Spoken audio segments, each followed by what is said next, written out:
Hello, everyone, and welcome back to episode 13 of Your Favorite Movies. Today, I'm here with Luke Irvin, and how are you doing today?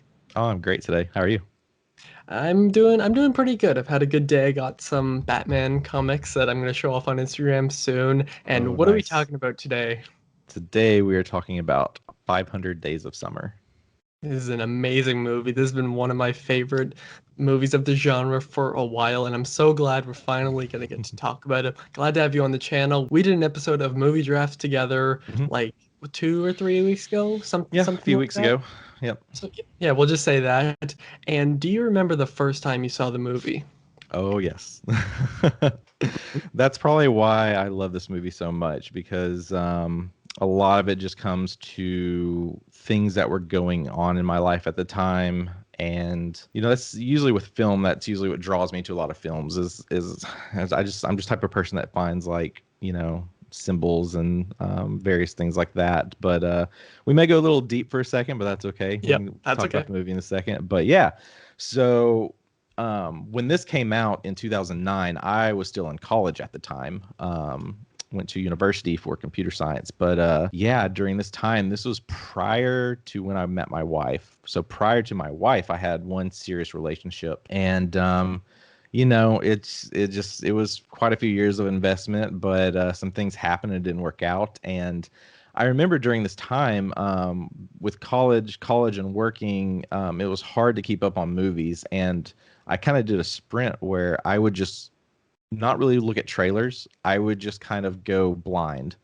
And so a lot of times I just see what's playing, look at who are the main stars, and just kind of pick something randomly and go. And so this one particular day was a pretty rough day, really down. I can't remember if I did a midnight. This was back when like midnight showings were a big Yeah. thing, which this may have just been an evening showing when I went and saw this. But yeah, I just looked to see what was out and saw the two main stars of this, and I was like, okay, this is really interesting. And another thing I can't remember is if I was the only one in the movie theater. I feel like I saw this at some really random time where like it was just me. I had the movie theater to myself, and I just like love this film. Like, just there's so many things about this film that connected to me because what he goes through in the film as his character, Joseph Levitt Gordon, like it connected with me on such a personal level. And I'm sure I was bawling my eyes out like at the end of it, but I didn't care. Yeah. But yeah, that this is like one of those like kind of holds a special place in my heart. And prior to this, Garden State was like one of those and was really high on my list. I would probably put Garden State as like maybe my number two or three at this point. But yeah. Okay. That's pretty interesting. Yeah, as I said to you before we started recording, I've seen this movie 3 times in the span of like I think 2.5 years. So hmm I love this movie. I think this movie is just phenomenal. I mean, you mentioned the two stars in here. We got Joseph Gordon-Levitt and Zoe Deschanel, who are hmm both just fantastic. Zoe Deschanel is one of my favorite actresses, and Joseph Gordon-Levitt's been one of my favorite actors for like years now. I just think his work as an actor, as a director, even in his own app, Hit Record Joe or hmm whatever, yeah, Hit Hit Record record. Yeah. is just amazing. I get notifications from it every single day, and I'm gonna actually look at the first date that I watched this on because I know I did log it on Letterboxd, but I do remember a few of the other times I've seen it. So we'll hmm talk about that in a minute. Yeah, this is one I jumped and bought like as soon as it came out. Yeah, or This is like one of these films, like one of these films I can put in a bucket that inspires me towards film. Because, like, I mentioned like my background's in tech, but film was a big part of my life growing up as well. Me and my friends would take film classes and we kind of like make movies and stuff like that. But at the same time, like I had this, passion for Apple, so I was always torn on what to do. But like this is one of those films that just the things they do in it and the story is one of those like that makes me also want to be a filmmaker. It's wanted me to pursue going down that path as well. Yeah, I can definitely see that. I just checked and apparently the first day I watched it was May 8th, 2019. And now that I'm like saying it, I'm remembering it in my head. And yeah, I'm very specific for dates on Letterboxd, which is funny. But I remember I was watching like I mean, I watched a ton of Chris Stuckman, like literally every single day. And I know hmm that he had mentioned this movie a ton. So then I checked it out and I just fell in love with it so much. And then I went and rewatched it again. I forget the reason why, but Charles, just because I love it. I think because I bought the Blu-ray, which I Hmm. have here, and then I was like, yeah, I'm gonna watch this again because I loved it.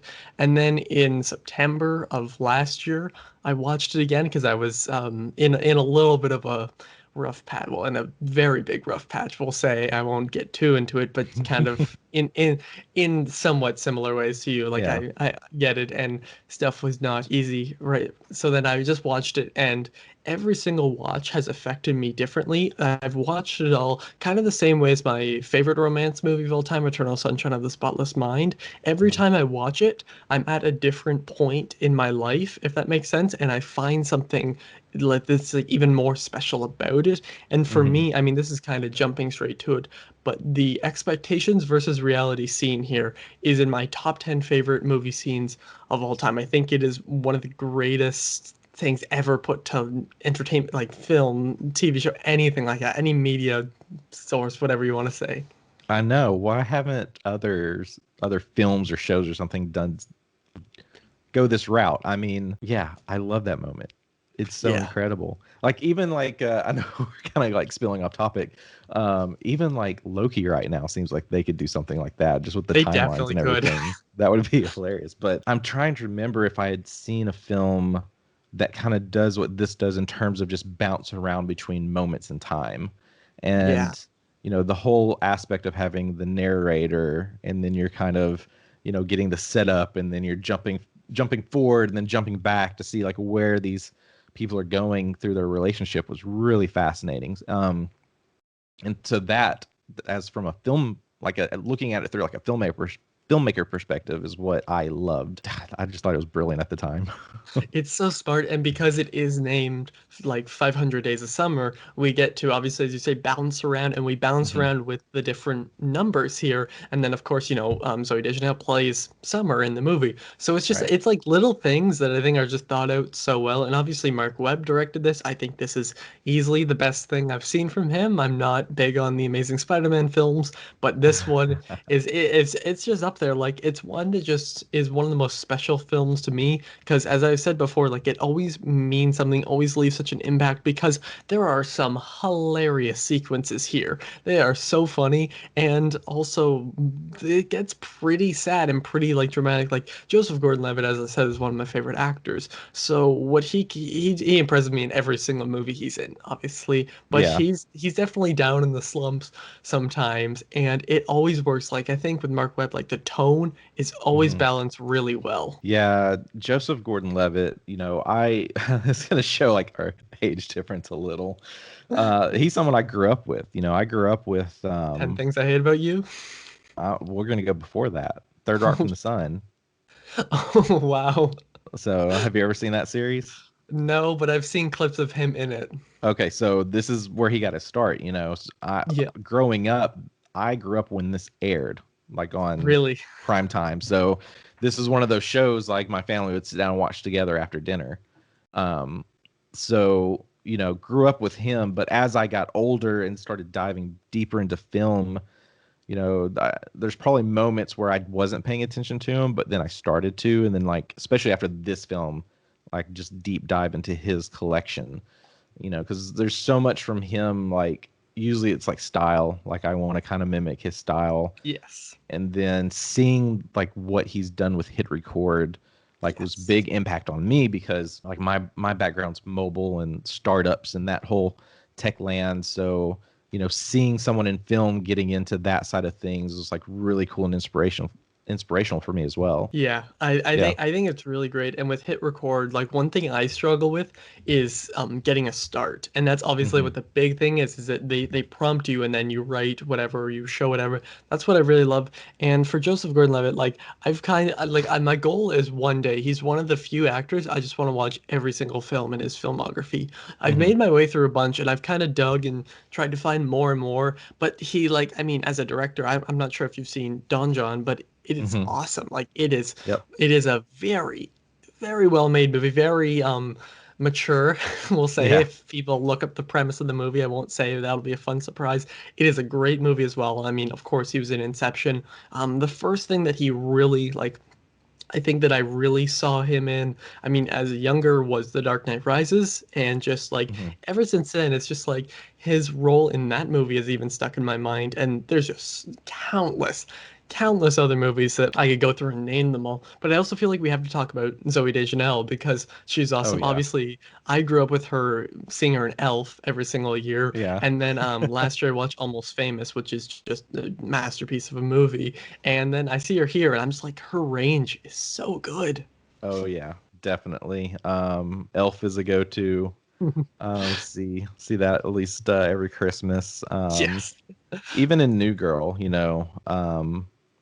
I didn't follow her so much in the aspect of her music career. It Yeah. was really more so on film. I think with her, probably a lot of her earlier films, I need to go back and visit.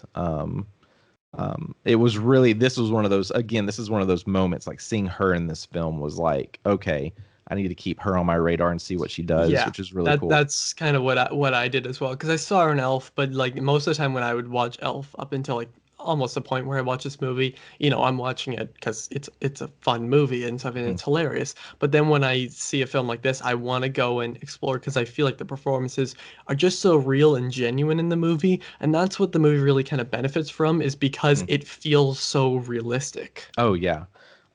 Let's not shy on the supporting cast Oh because I'm just yes. looking at this list of people and uh, the supporting cast, like all their friends and Tom's sister, like Chloe Grace.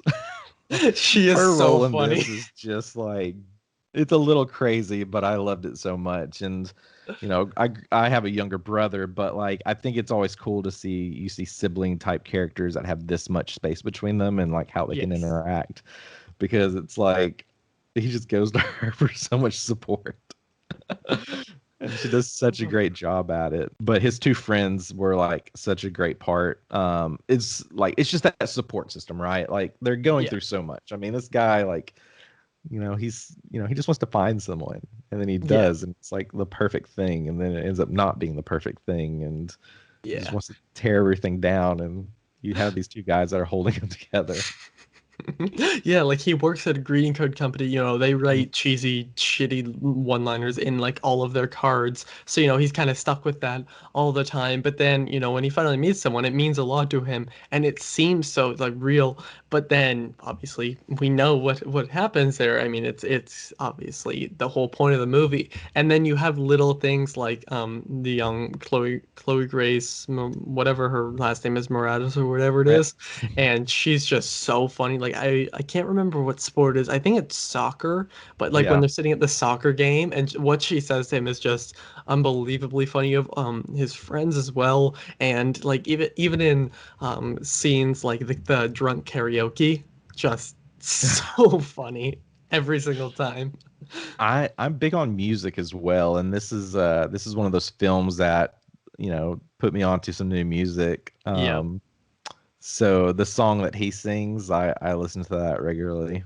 Yeah, Yeah. that's funny. And actually, a band that I really want to get into are the Smiths, and Hmm. it's because of this movie. Like Because of this film, I exactly. want to make videos on the Smiths only because of this movie. I've heard they're good, but when Mhm. I first heard it, when they're sitting in the elevator, or standing in the elevator, it's one of the most famous scenes from here. And then she starts singing it, and then she walks out, and he just goes, "Holy shit!" It's just like so funny every single time, and it inspires me in a way. Oh yeah, of course. Yeah, like that's what I love about film is I almost every film I watch, I'll find something that inspires me. And but Yeah. this one just there's so many things about it that inspire me. But yeah, like that got me into the Smiths. I've listened to them quite a bit. Just his style just kind of like pushed me to kind of like change up my style. And Yeah.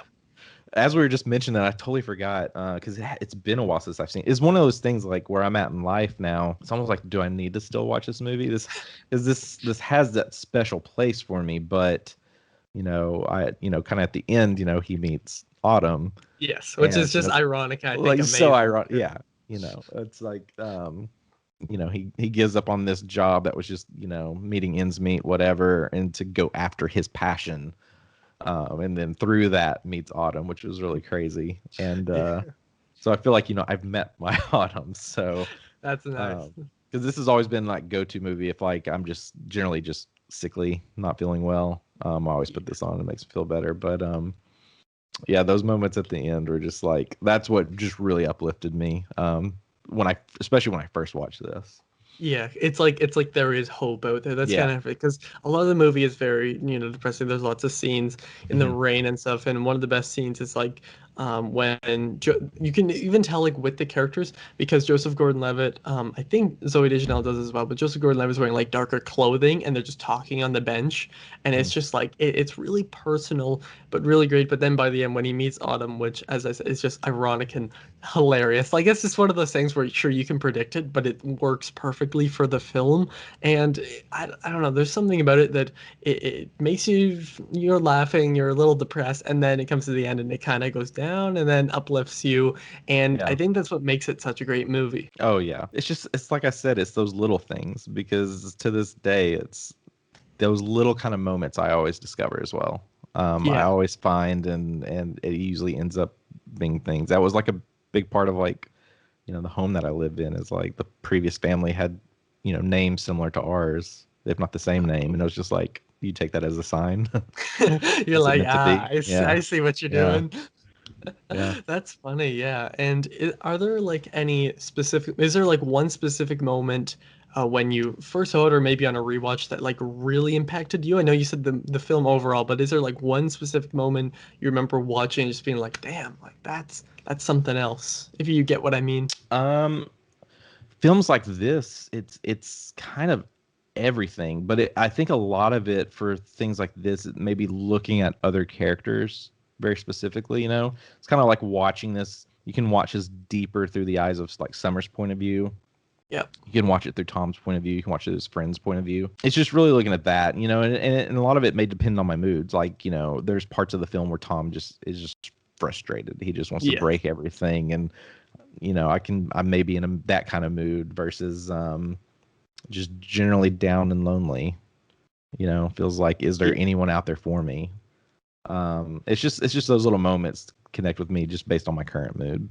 Yeah. Oh no, I totally get that. I would agree 100%. Like there's so many special moments in the film as well. Like, and there are even some like funny things where I think they're in like IKEA and they're like running Yeah. around and looking at all of like the appliances, and I forget what the line is exactly. I'll put it in the video, but it's like there's a family in our kitchen or something like that. Darling, I don't know how to tell you this, but there's a Chinese family in our bathroom.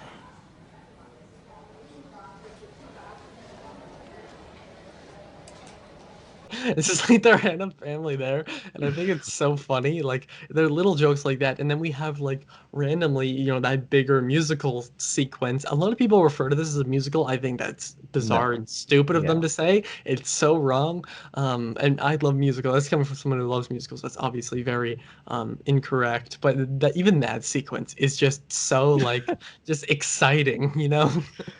That's yeah, we definitely got to talk about that one because that was something totally unexpected. Just remember sitting in the movie theater and that moment happens and it was just kind of like, okay, where's this going? Like, are we gonna get more of this? Or man, I'd love to see more of a behind the scenes of like how they came up with that, like wanting to do Yeah. that.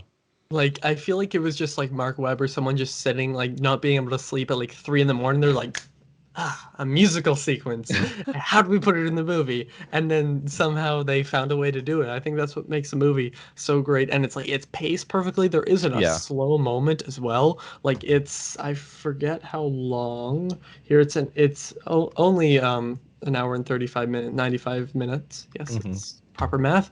And it just works perfectly. Like it flies by, but you're just so invested in the movie, and it's not exactly one that you would call a fun movie. Like there are some fun moments, Yeah. when Summer and him are messing around and they're playing, penis at the weddings and all this, which is a hilarious scene. Hmm. But it just works. Like it's one of those movies that I think is like it's like lightning in a bottle. Like they could never do this again. Like there Hmm. are romance movies and there are rom-coms, whatever you want to call this film, but Yeah. none of them are quite like this one. I think that's what makes it so unique and special. Yeah. And that's what hooks you at the very beginning is they tell you right away Yeah. is not a Yes. love story. But if I have to look at other films that kind of follow similar to that in some aspect, Marriage Story in a way, that's not it's like a love story, but it's really not. I mean, it's It's a lot more depressing. very depressing. I'm thinking a lot of Her as well.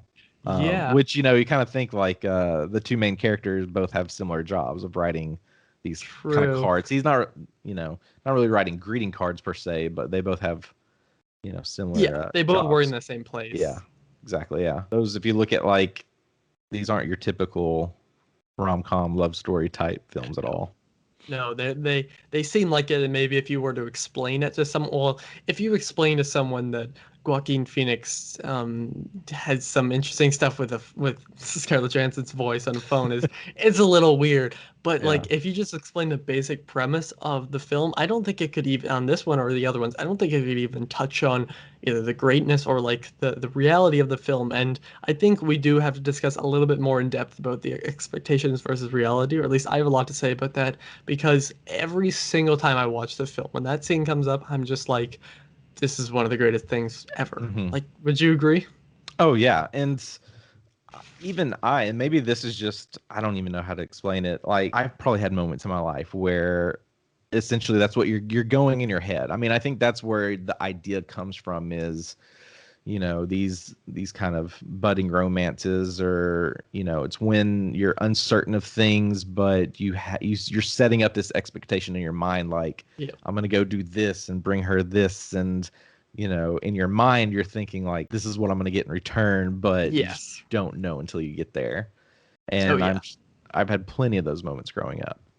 Yeah, and I think that's what also kind of hit me last time I watched the film back in September, since I was in a different kind of part of life, if that makes sense. And I'm always one who, because I kind of make up things in my head to kind of, I mean, this is going a little deep, to kind of avoid the reality, you know what I mean? Hmm. I'm trying to make it seem better than it is. And there were definitely some things where I knew they were coming up. I knew there was, Hmm. this was going to happen, all this, or this is what's going to happen in the future. But in my head, I'm like, no, it's going to go down like this. But in reality, as shown in the film and as shown in real life, this isn't, all a fairy tale. It isn't a sweet love story. Like, life is not a sweet love story, and that's a very deep topic, and that could be a 3-hour discussion. But I think that's what the movie tackles well in just like a short sequence. It just Hmm. hits so hard. Yeah, I was just thinking of near the end. That was another big moment for me, is when essentially his friends trick him into going to that wedding on his own, Yes. and then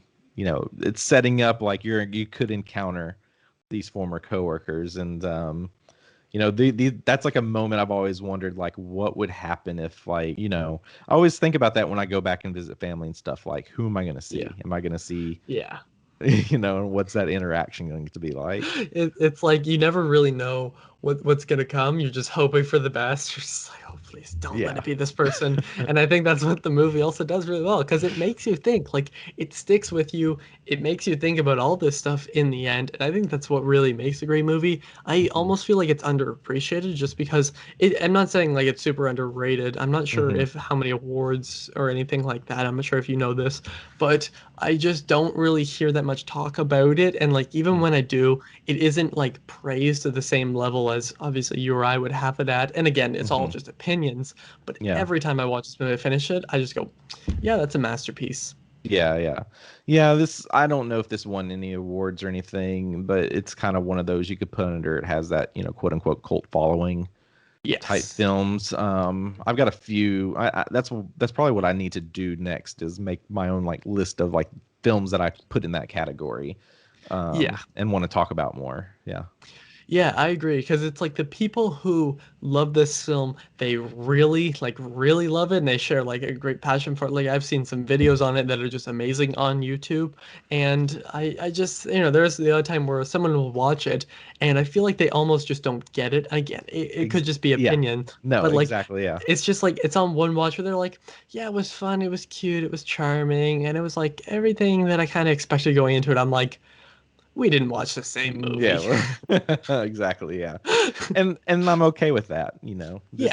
is one of those where, like, I know no one's gonna view this in the same way that I view this, except maybe Yeah. like, hardcore fans, like maybe probably all view it in a very similar way. But yeah, like, yeah, I'm totally Yeah. okay with that. Like we can relate it to different moments of our life, and I Hmm. think that's what also makes it special. Like Yeah. I've said the film special like a million times, but we have incredible performances, hilarious sequences, Hmm. depressing sequences, one of my favorite scenes of all time, as I've said many times, and just the tone is balanced so well. I think that's what makes it such a great film. And Luke, I have to thank you for coming on. It was a lot of fun talking to you. I'm glad that we finally got to make a video after movie drafts. Yeah. Thank you so much for having me. This was really fun. I think you're doing a great job, and yeah, Thank you. let's get more people watching this film.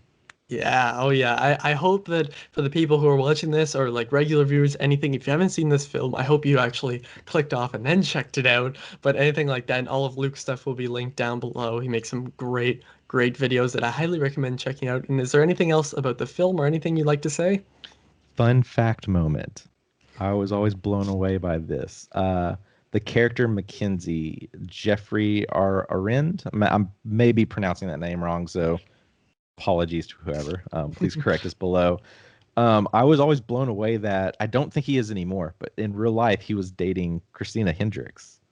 Really? Yeah, and I mainly found that out because when I got into Mad Men, which is my all-time favorite show right now, was looking into the characters of that because Mad Men, like the bulk of those characters, it was like first time viewing for me. So I was kind of Yep. researching like what they've done, and then saw that they were dating, like, and I was just like Mind blown. that That's was like crazy. mind blown because like the character of Mackenzie was just great in the film. I thought he was Yes. hilarious, like every moment with him, just having grinning or laughing. So seeing like that they dated in real life, I was just like, all right, it's like That's pretty nice. That's yeah. pretty funny. And if you guys know any more fun facts, please tell us in the comments down below. And thank you all for watching. We'll see you guys next time. Over and out.